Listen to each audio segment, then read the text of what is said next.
그것도 임대인분 붕괴하세요. 이게 나라냐? 왜 내가 내보냈는데 왜 이렇게 오래 걸리냐? 1년이 말이 되냐? 우리가 법원 직원은 또 아닙니까? 그래서 조금 임차인이 안 나가겠다라는 뉘앙스를 비치는 순간 원래는 만기에 안 나가면 소송을 거는 게 원칙인데 국내 이행이지만 거절의 의사표시가 있는 경우에는 지금이라도 소송을 제기할 수가 있습니다.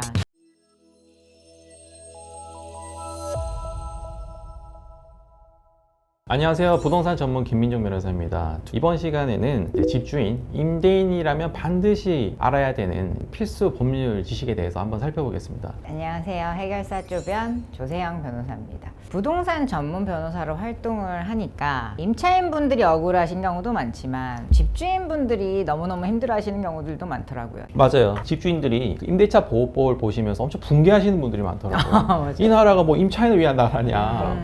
이 너무하다. 이거 누가 만들었냐. 이런 너무 붕괴하시거든요. 그래서 항상 법이 잘못된 거 아니냐라고 저에게 토로하시는데 법은 국회의원님들이 만드시는 겁니다. 저희가 만든 건 아니니까. 네네. 사실 임대인분들의 고충 중에 이게 아무래도 오늘 주택 위주로 말씀을 드릴 건데 주택 임대차 보호법 자체가 임차인을 위한 편면적 강행 규정이잖아요. 그렇죠. 주택 임대차 보호법을 반드시 아셔야 되는데 집주인이 아셔야 되는 것들을 좀 정리를 해봤어요. 첫 번째는 이제 주택 임대차 기간과 편면적 강행 규정에 대해서 이야기를 해볼 거고요. 두 번째는 이제 계약 갱신 요구권, 뒷목 잡는 일 많잖아요. 계약 갱신 청구권이랑 이제 묵시적 갱신에 대해서 알아볼 거고, 세 번째는 이제 임대차 종료할 때 원상 복구, 보증금 언제 반환할 거냐, 얼만큼 반환할 거냐 이 문제. 그리고 네 번째, 임차인 안 나오고 버틸 때 어떻게 해야 되는지, 이런 부분에 대해서 조금 빠르게 한번 살펴보겠습니다. 네, 제일 질문들 많이 주시는 부분들인 겁니다. 그렇죠. 첫 번째 이제 임대차 기간까지 편면적 강행 규정인데요. 임대인분 중에서 나는 1년만 계약했다,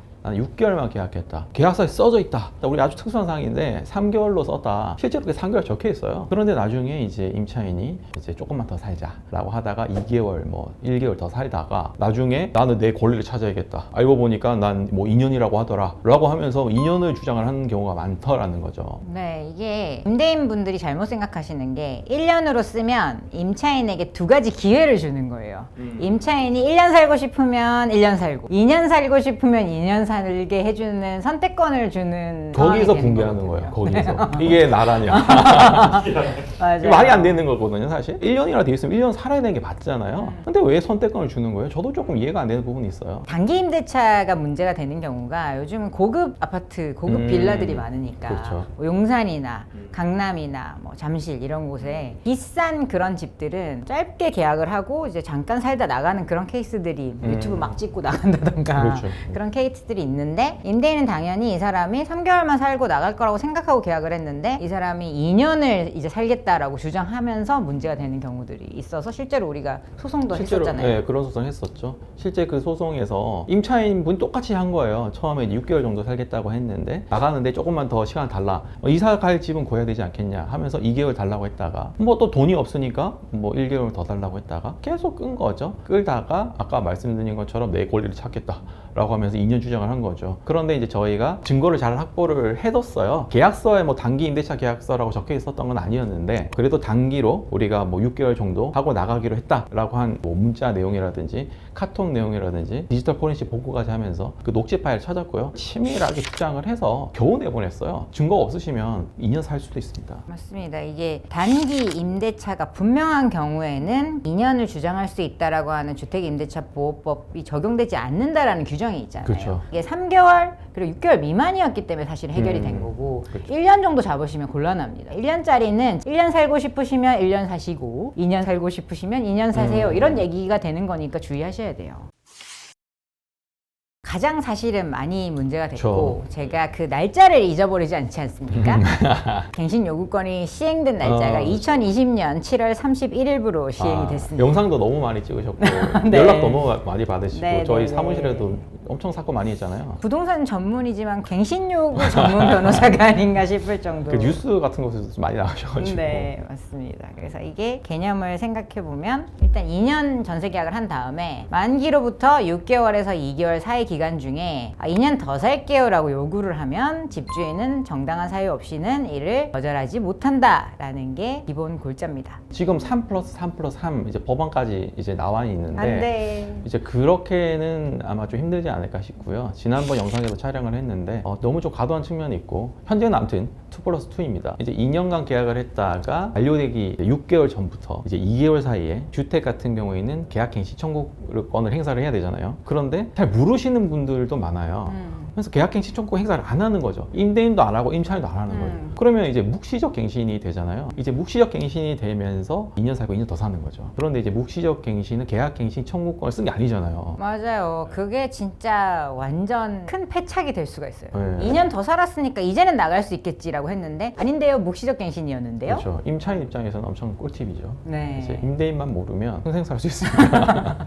그래서 묵시적 갱신이 돼버리면 그 다음에 어떻게 되나요? 묵시적 갱신이 되면 이제 2년이 또 연장이 되거든요. 그러면 이제 4년을 산 거죠. 4년을 샀는데 임대인이 나가라고 하면 만약에 그때 또 계약갱신 청구권 행사할 수가 있는 거죠. 그러면 이제 2년을 더해서 6년을 살 수 있게 되는 거고요. 네네. 뭐 마음씨가 좋다고 해야 될지 약간 이제 모르고 계시다고 하셔야 될지 아무튼 그 임대인분이 좋은 게 좋은 거라고 하면서 계속 묵시적으로 이제 살게 하는 거죠. 그런 상태에서 이제 쭉 한 10년 살다가 내가 충분히 살게 해줬으니까 이제 집을 비워줬으면 좋겠다라고 이제 하는 거죠. 그런데 임차인은 이제 내 권리를 다시 찾아야겠다라고 하면서 계약갱신 청구권을 쓰겠다라고 하면서 이제 크리티컬 공격을 이제 날리는 거죠.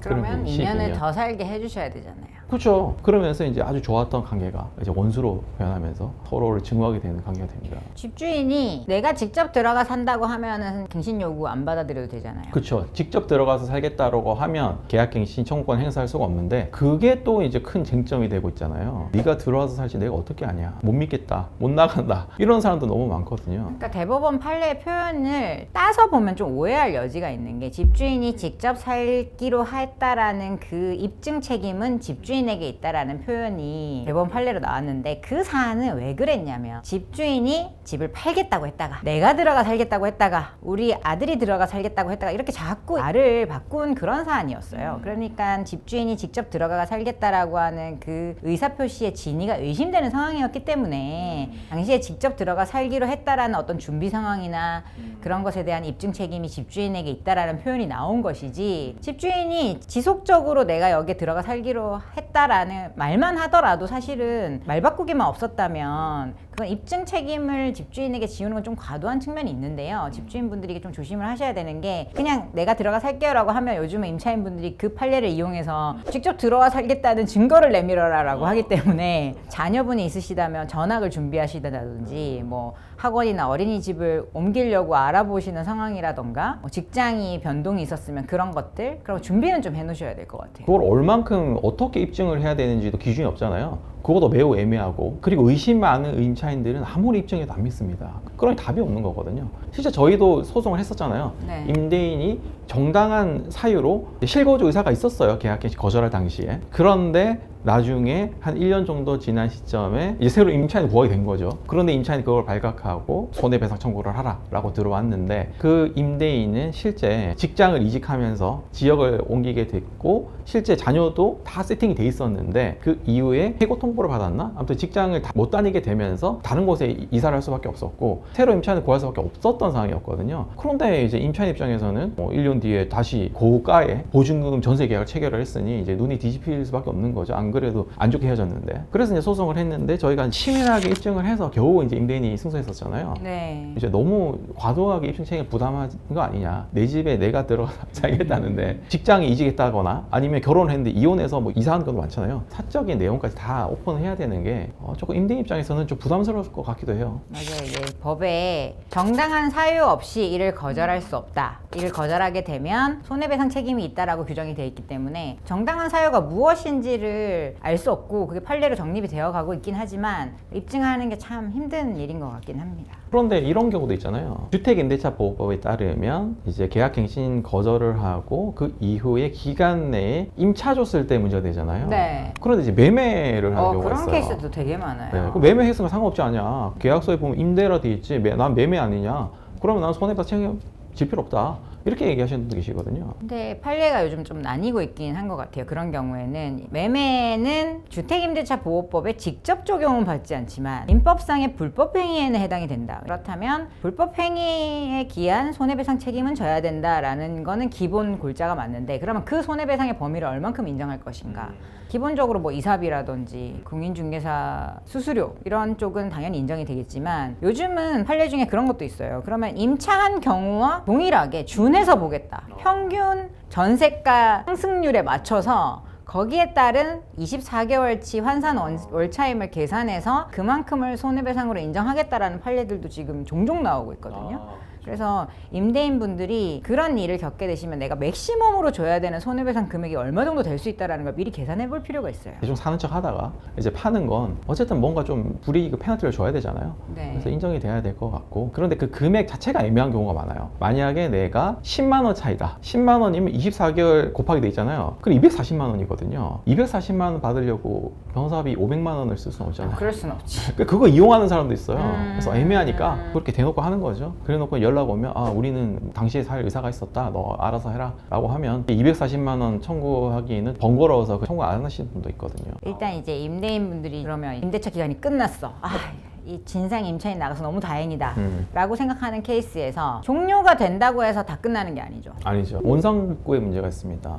임대인분들 중에서 좀 깐깐하신 분은 새 것처럼 해놓고 가라고 하시는 분들 있거든요. 그건 아니에요. 네. 도배지 좀 누래질 수도 있잖아요. 이제 너가 와서 누래졌으니 새로 하얗게 해놔라. 네. 내가 할 때는 하였다라고 하면서 이제 도배 싹 다시 해놓고 몰딩 싹 뜯어가지고 체리색 몰딩인데 하얀색으로 좀 해서 자기 가치를 높이려는 그런 것도 있거든요. 반대의 경우도 급한 있어요. 건 너 아니냐. 못을 한두 개 박는 거는 오케이. 근데 집에 못을 100개를 박아놨어. 막 리트리버 이런 애들이 막 뛰어다니면서 몰딩 다 물어뜯고 막 화장실 변기 깨져 있고 막 이런 케이스도 있긴 있거든요. 그쵸. 이거 어떻게 해결해야 돼요? 케이스 바이 케이스인 것 같아요. 상식선인 거죠. 도배지가 약간 누래진 경우면 그냥 나가시면 되는 거고, 그런데 어떤 경우는 또 애들이 좀 별난 애들 있잖아요. 낙서하고 뜯고 하는 거 분명히 있거든요. 제가 실제 사례가 그런 게 있었어요. 그리고 인덕션을 파괴하거나 뭐 금이 가 있는데 안 간쳐. 원목 마루인데 원목 마루 비싸잖아요. 네. 애들이 막 뭐 장난감으로 찍었는지 뭐 폼이 파여 있어요. 그런 경우에도 뭘 통상마모다 하면서 나가시는 분 계셨고, 이제 상식에 준해서 좀 협의를 해야 되는 사안 같고요. 그래서 요즘은 보증금이 있어요. 수리를 하고 나가면 그건 괜찮은데 수리를 안 하고 나갔을 때는 수리비만큼을 빼고 돌려줘야 되는데, 요즘 임차인들은 가만히 계시지 않잖아요. 그렇죠. 이게 무슨 뭐 100만 원이나 뺄 일이냐. 난 100만 원의 보증금을 못 돌려받았기 때문에 임차권 등기를 걸고 이런 케이스도 있잖아요. 사실 서로가 곤란하거든요. 그리고 새로운 임차인이 들어오기로 했는데 안 나가면 또 이제 새로운 임차인 관계에서도 분쟁이 되는 거잖아요. 그리고 임차인 입장에서도 한 뭐 100만 원 정도의 분쟁으로 돈을 못 돌려받으면 못 나가게 되니까 분쟁이 생기는 거죠. 그래서 좀 상식선에서 좀 잘 협의를 해야 되는데, 아무래도 임차인분들은 내가 좀 집을 비워준다라고 하는 그런 조금 그게 있나 봐요. 근데 집주인은 내 집에 내가 들어간다는 또 이런 게 있고 좀 감정적인 부분이 있더라고요. 그래서 금액은 작지만 협의가 안 돼서 저희한테 협의 좀 해달라고 오시는 분도 많아요. 저희가 그 협의 업무를 하고 있잖아요. 네. 그래서 분쟁의 비용은 300 정도인데 그 정도의 변호사 비용을 써서 합의를 해달라고 오시는 분도 계세요. 그렇죠. 너무 이제 말이 안 통하니까. 돈이 문제가 아니라 이건 네. 너무 괘씸하고 그렇죠. 인간적으로 가만히 둬서는 안 되겠다. 그렇죠. 보통 한 6개월 정도 시달리다 오시거든요. 저희가 중재를 하면 거의 해결됩니다. 네. 그리고 임차인이 안 나가고 버틸 때 이거 어떻게 해야 됩니까, 이거? 뭐 명도 소송하는 수밖에 없죠. 좀 빨리 하시는 게 좋아요. 상승장에서는 임차인이 이사를 가는 것 자체가 이제 같은 컨디션의 집을 구하려면 돈이 더 들 수밖에 없기 그렇죠. 때문에 그냥 안 전세가 나가는 오르고 이러면 안 케이스도 나갑니다. 있죠. 근데 명도소송이 아시다시피 기간이 길게 걸려요. 명도소송이라서 긴 게 아니라 그냥 일반 민사소송 자체가 긴데 뭐 기본 6개월에서 1년 정도는 보셔야 되는데, 그것도 임대인분 분개하세요. 이게 나라냐? 왜 내가 내보내는데 왜 이렇게 오래 걸리냐? 1년이 말이 되냐? 우리가 법원 직원은 또 아니니까.